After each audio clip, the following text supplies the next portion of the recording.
Welcome everyone to the 2020 Preschool Mindfulness Summit. I'm really excited today to introduce you to Dr. Kristin Neff. She's somebody a lot of us will have been following for many years.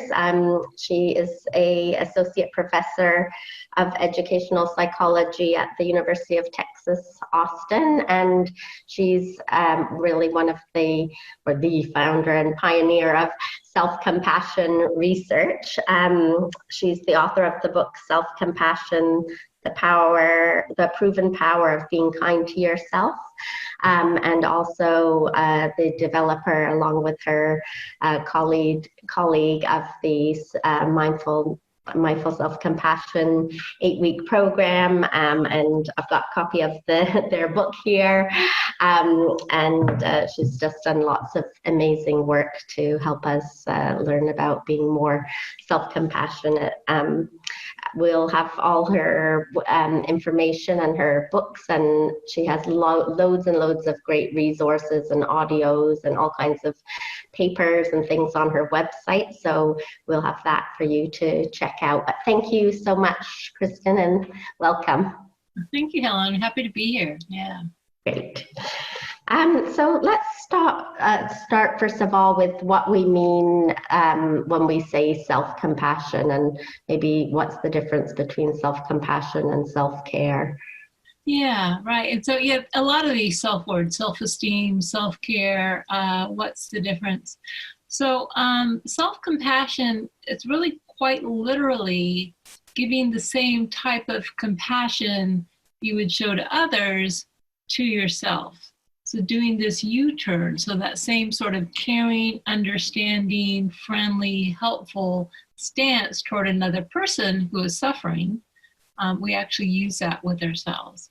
So for instance, let's say there's a homeless person on the side of the street. If you have compassion for him or her, certain things need to arise. Actually, the first thing that needs to arise is mindfulness. Mindfulness is at the core of self-compassion in a way that's not necessarily true for self-care or self-esteem. So for instance, we need to be willing to acknowledge that we're struggling. We need to turn toward it instead of being like lost in the drama, or instead of just trying to fix it. We need to pause and say, wow, this is really hard for me right now. Just as if we were to have compassion for a homeless person, we'd have to actually stop our busyness and say, wow, that person's really struggling. Is there anything, what's going on with him or her? Is he in pain? What's happening? So first is mindfulness. And then is this caring response, thinking, what do I need right now to alleviate my suffering? How can I support myself? How can I care for myself? Again, that's the same with self and others. And the really important thing about self-compassion that does distinguish it from things like self-care or self-esteem is the sense of common humanity or interconnectedness. So in the Latin, the word passion means to suffer, and come means with. So with compassion, there's a sense of suffering with. So the difference, for instance, between compassion and pity is you might feel sorry for someone, or self-pity is you might feel sorry for yourself. But compassion is, this is a human experience. This is a shared experience. Everyone is imperfect. Everyone leads an imperfect life. So and in many ways, having these additional features of the mindfulness and the common humanity, in addition to the kindness, make compassion a very stable platform from which to deal with your struggles. Okay, thank you. And why is it so difficult for us? And I mean, people who maybe are very compassionate towards others, why is it so hard for us to be self-compassionate? Yeah, so people really do treat themselves and others quite differently. For some people, it's really radical. There are people who are very kind and understanding and patient with others, and who just beat themselves up mercilessly, right? So, and in fact, the link between self-compassion and other compassion isn't that strong, precisely because it always comes from people who are very compassionate to others, but not to themselves. And I think there's a few different reasons for that. Some probably cultural, some probably physiological. So in terms of the cultural reasons, our culture extols compassion as a virtue. We're raised to believe, that it's good to be compassionate, but we're deeply suspicious as a culture of self-compassion. We confuse it with like self-pity or laziness, or we're going to be complacent, or it's going to make us weak. So we actually aren't raised with the idea that it's a good thing to be self-compassionate, which is why I think the preschool teachers could help. I mean, imagine if from day one, we are taught that actually it's important to be kind and supportive and understanding and patient and use gentle, constructive criticism as opposed to harsh criticism to motivate ourselves. So part of that's culture. I also think there are some physiological differences. So what happens normally when we fail or we make a mistake or something's very difficult in our lives, we feel very threatened, right? We feel threatened. Something's wrong, something's terrible wrong. We need to fix it right away. And so we go into threat defense mode. And so the way we deal with threats when we're in this mode is either by fighting the problem, fleeing from the problem, or freezing and playing dead, like maybe it'll just go away, right? And so what happens is we get into threat mode and we turn these things in on ourselves because, of course, the problem is often something with us, So we attack ourselves thinking that somehow that's going to make us feel safe. We'll force ourselves to be perfect, or we'll get ourselves in line so we won't be threatened. Or we flee, like we flee into shame, we hide, we withdraw, we kind of take our awareness, and we aren't willing to be with things as they are, so we just kind of withdraw in shame and we shut down. And again, that's kind of a way to stay safe as well. Or we freeze, we ruminate, we get stuck. That's also a safety behavior. And so, and I think it's important to realize that it's a safety behavior. We don't want to judge ourselves for judging ourselves because we're just trying to stay safe. But when we're in threat defense mode, we aren't as thoughtful. We tend to react rather than respond. You know this from the mindfulness world. They talk about it a lot. And so it's harder for us to be kind to ourselves. Now, when someone else has failed or made a mistake or has cancer or something difficult, we aren't so personally threatened. Right? And then so we're able to use other resources to help to kind of work with that person and try to help them. And that's the care system, right? The mammalian care system, which is another way we feel safe.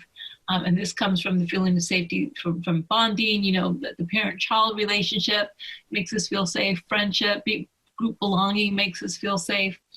And so what you're doing with self-compassion, when you're treating yourself like someone you care for, and when you don't feel so isolated by remembering, oh yeah, this is human, we're actually activating the sense of safety that comes from affiliation.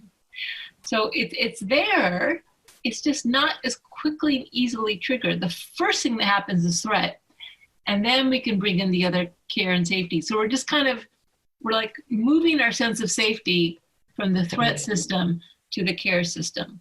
And the nice thing about that is it's nothing we've got to learn to do. We all know how to do it because we do it much more readily with others.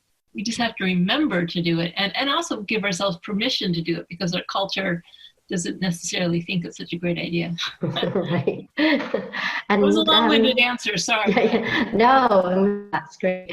And tell us, what are some of the benefits when, for teachers, for parents, when they start to practice these kind of self-compassion activities? Well, so the research literature on self-compassion is just overwhelming at this point. There's 2,200 studies, and so it has benefits both at a personal level, but also specifically for people in a caregiving role like teachers or parents. So on a personal level, self-compassion is linked to all sorts of well-being outcomes, right? Less depression, anxiety, stress, greater optimism, greater happiness, better physical health, better immune function, better coping and resilience skills. People are much more able to get through difficulties like dealing with, cancer or divorce or combat. Actually, they show that veterans with more self-compassion, they're less likely to develop PTSD. So it's a tremendous resource and source of strength, coping, and resilience at a personal level. But it's especially important for caregivers. And I know this, I talk a lot about this. My son, Rowan, who's autistic, and I like to talk about it because I think people can kind of connect with some of the challenges of that. I mean, it's hard for all parents. But there are some particular challenges with the special needs kid. And what really destroys me is when people as caregivers think that it's selfish to have self-compassion. Like, but especially if my child's a special needs child and they're struggling, shouldn't every ounce of my compassion go toward my child? I mean, I shouldn't be thinking of myself, should I? Right. And that is such a kind of really mistaken view of things, in my opinion. So first of all, when you're dealing with it, whether it's a child who's your preschooler, if you're a teacher, or if you're a parent, when that child is suffering, right? Maybe they're tantruming, right? Terrible twos, or they're autistic, or something's happening, or they're just going through a really tough time. If you are caring for someone, and especially if you're an empathic person, empathic people tend to go into professions like teaching, or, and all parents tend to be pretty empathically attuned to their kids. So when you are empathically attuned with another person and they are suffering, you are suffering also. That's the way our brains work. Our brains, we've got mirror neurons, the real estate of the brain, a large portion of it is devoted to feeling what other people are feeling. And this is why humans are so successful, and why we can coordinate our interactions, and why we can successfully work in groups. So if your kid is screaming their lungs off, your pain centers are being activated, right? So you're experiencing real pain. So here's the thing. Your mirror neurons are being activated by your child's tantrums, but their mirror neurons are also reading your response. So if your response is, okay, I'm going to try to shove it down, I'm not going to say anything, but inside you're like freaked out or angry or frustrated, but you're trying not to say anything. Remember, mirror neurons operate at the pre-verbal level. It's not communication through language. It's communication through our emotional bodily resonance with another. So if you're irritated or frustrated, or you get burned out, or you get overwhelmed, even if you put a pretty face on it, other people can feel it. They talk about feeling the vibes. It sounds so woo. It's not. It's neuroscience, right? Empathic resonance is the way the brain works. So if you're stressed out and burned out, other people are feeling that from you. But if you, first of all, if you turn toward yourself, and the first thing you say, this is so hard for me right now. I feel overwhelmed. I feel really stressed. First, you use mindfulness to validate your own pain, right? And then you give a kind response, kind of supportive. Well, I'm so sorry, and what can I do to help myself in this moment? And this is really hard. And maybe you put your hand somewhere gently to kind of comfort yourself and soothe yourself. And you remember, it's not just me. This is part of being a parent, or part of being a teacher. It's nothing wrong. This is kind of the way it's supposed to be. So you kind of feel connected. Then you calm down. Your mind state is more compassionate. So that helps you. Not only in terms of being able to have more resources to help the child, but it helps them indirectly. So they calm down. And I saw this with my son, Rowan, who's autistic, right? So one thing about autism is autistic kids have a very hard time perspective taking cognitively. They can't really do the theory of mind thing. But they're actually quite empathic in terms of feeling what other people are feeling. And in fact, some people argue that's why they withdraw into themselves, because they're too sensitive. So I would see this with my son. He might, and of course the tantrums went way well past the terrible twos. And so he would have a tantrum, and if I forgot to give myself compassion, and I just allowed myself to get really overwhelmed or really frustrated or just really down on myself, like, God, why can't I handle this? If my internal state was less peaceful, he would ramp up.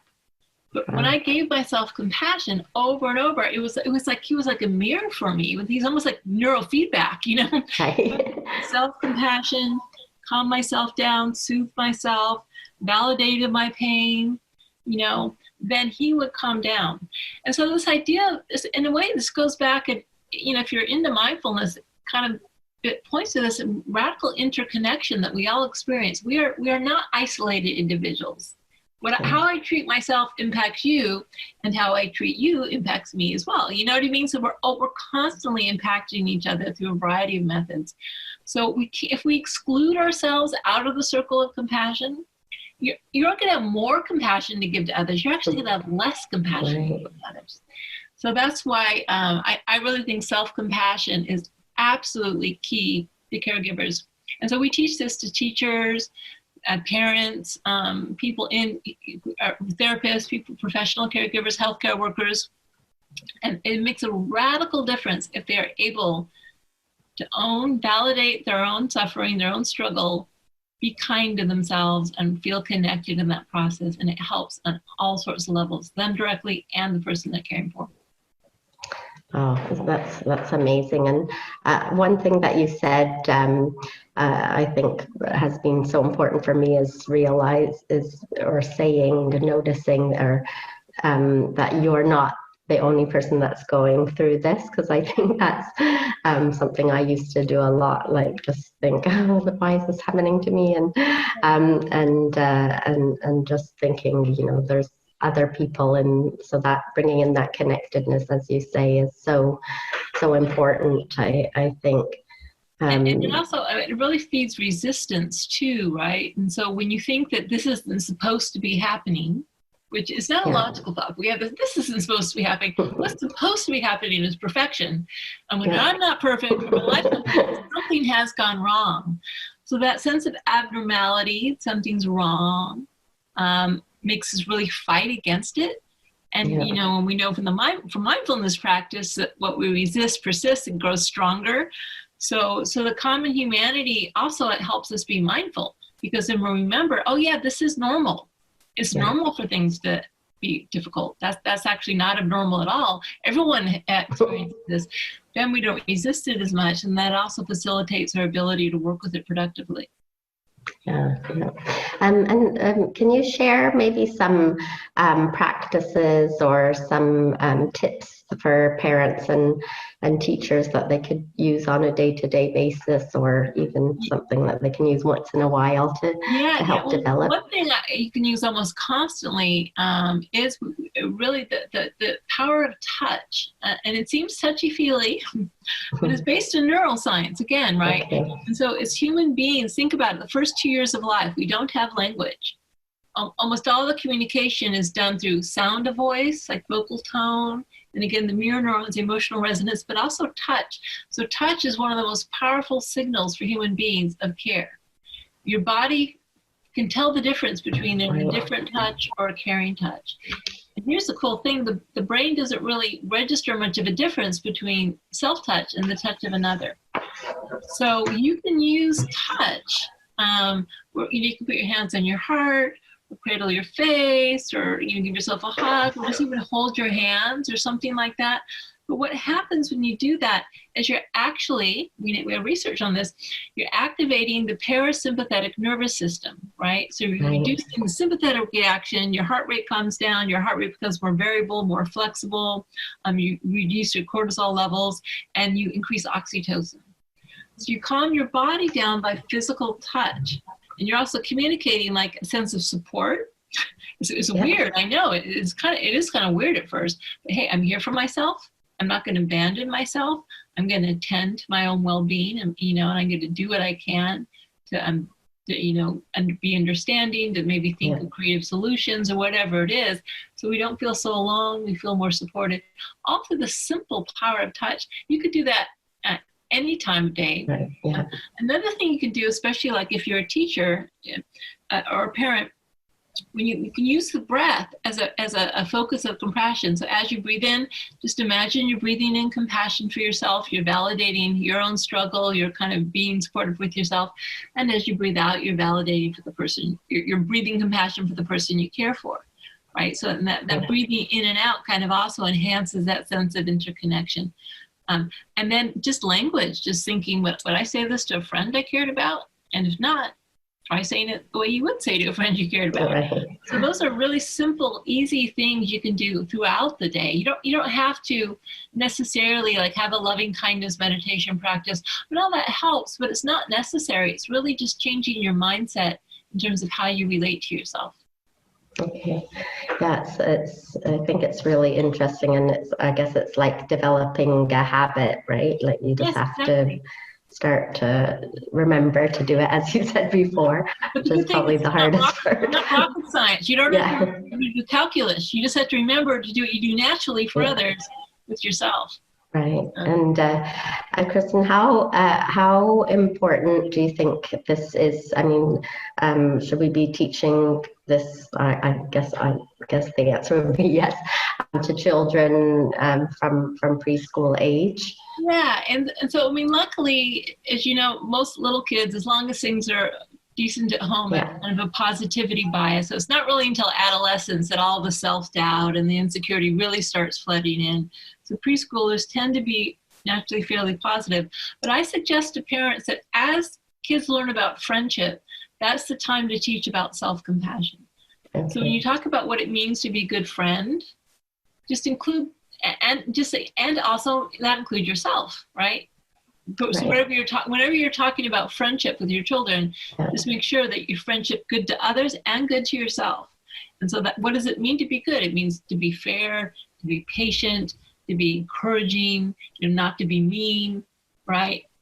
For self and others. And then that way, again, if that idea comes in early, then hopefully when they hit the middle school years, they've got that in place ahead of time to help them navigate those years. And there's a lot of research showing that adolescents with self-compassion do a lot better.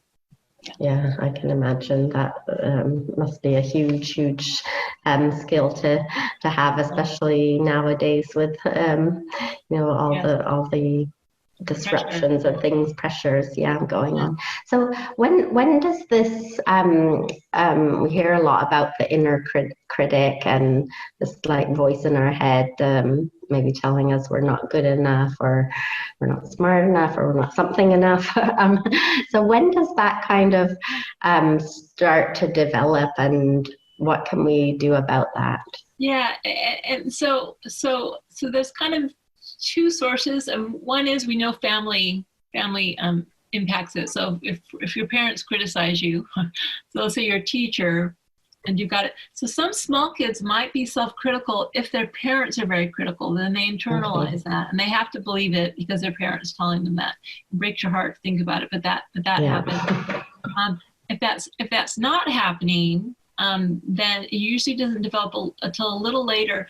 Again, one of the cognitive advances is metacognition, when you can think about thinking and your sense of self becomes more, more of a sense of identity. You start asking yourself, who am I? I mean, little kids, it's like, what do you mean, who am I? I'm Johnny, or whatever. Yeah, right.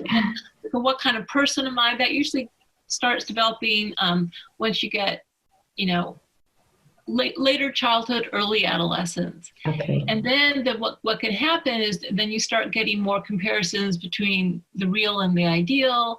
Do I look like her, or am I as popular, or those social comparisons. Usually, again, if things are good at home, it doesn't start happening until maybe the late childhood, early adolescence. And that's really when you need these skills in place. But like I say, for some children, it happens earlier. I think it's interesting. I'll be honest, we don't know scientifically whether or not very young children have the perspective taking skills actually necessary to give themselves self-compassion, right? So kind of like, Right. Piagetian two-way functions Yeah. usually start around 7 or so, when you can take the perspective of another. And in Yeah. a way, when you're giving yourself compassion, you are taking the perspective of another toward yourself. So I don't know. I suspect it needs to be around 7 or 8 for even to be able to give yourself compassion. But I don't know. Regardless, it's a nice idea to even have that as an idea. Oh, be a good friend to yourself, even if kids don't really understand what that means yet. Yeah. Have that in place. But again, there's a lot we need to know developmentally about how this occurs. Yeah, yeah, I always think if you can just start developing those kind Yes. of things in preschool, then when it's supposed to happen, those kind of the language and the ideas will kind of already There. be Yeah. there. Yeah. So, and I just wanted to ask you another question before we finish about self-appreciation, or Yeah. feeling gratitude. Can you just talk a little bit about that? And Yeah. So as I kind of mentioned in my model, there's three components of self-compassion, which are mindfulness, and kindness, and common humanity. And so compassion, by definition, that means applied to our inadequacies or our failures or our struggles. But, that's not all of life. There's also the flip side, which is our strengths and our positive experiences. And I call that self-appreciation, right? So there's no suffering present. But we also have to learn how to relate to the positive aspects of ourselves and our life in a healthy way. I mean, because of the way the brain works, we tend to totally ignore and take for granted what's right. We only focus on the problems to solve. In other words, what's wrong. So you have to intentionally use mindfulness to notice things that are right in your life and things that are right in yourself, right? And then again, this is where the three components come in. So first is the mindfulness. We need to be aware of them. But to have a kind response to ourselves and our life, so kindness outward for the good things in our life manifests as kind of gratitude and appreciation for what's good in our lives, savoring it, appreciating it. Inwardly, it means being willing to, acknowledge something you've done right, to actually take in those 17 positive comments you got on your work evaluation instead of just fixating. But you'll notice the brain, it has a hard time taking it in. It's like, well, why should I bother? It's not a problem. So that's when the mindfulness comes in. You need to intentionally just kind of feel that, okay, yeah, that was good. But here's the thing, that's why the reason common humanity is so important is because there's a strange way in which it feels isolating when you do that. When you accept I've done something right, our first thoughts are, but I'm not always that way, or I didn't do it as well as that person, or, but I'm not perfect. And so common humanity is just kind of, yes, all people have strengths and weaknesses. And some, and the way life works is sometimes we show them and sometimes we don't. So, and that's really the wisdom element of compassion or self-appreciation. So when we frame appreciation for ourselves and our lives in the larger context of this is the human experience, it doesn't feel so isolating. It takes any pressure off to be perfect. It kind of facilitates the ability to appreciate ourselves, and including you can appreciate the people who helped you develop those good qualities. We don't have to take ourselves so personally. That's for the good things and the bad things. Yeah, that might help. So just before we end today, Kristin, is there anything else that you'd like to share with our viewers around the topic of self-compassion? Maybe just one. A really common fear is that self-compassion is going to undermine motivation. That you may think that you won't be able to motivate your kids or motivate yourself to be a better teacher, whatever it is, with kindness. But just to say, there's a lot of research that actually shows self-compassion enhances motivation. Because it allows people to feel safe enough to take learning risks, and they don't have performance anxiety, which actually undermines their ability to achieve. And so if you're interested, you can go on my website. There's a ton of studies, so self-compassion actually makes it easier to achieve our goals, and it makes us less afraid of failure and more willing to try again after we fail if we're compassionate. So if anyone is having that little thought in the back of their mind, rest assured, no problem. That's very good to know. Well, thank you so much for coming on the summit and sharing this really important information for all the teachers and parents and other people watching. And as I mentioned before, we'll have the links to Kristin's books, and I really recommend if you have a chance to take the 8-week course. It's really helpful, and on the website there's lots of resources and audios and papers and all kinds of things, and a self-compassion test, so you can test yourself and see how you're doing. So we'll have the links to all of those. But thank you so much for taking the time to share with us today. We really appreciate it. Welcome. Thanks. Great.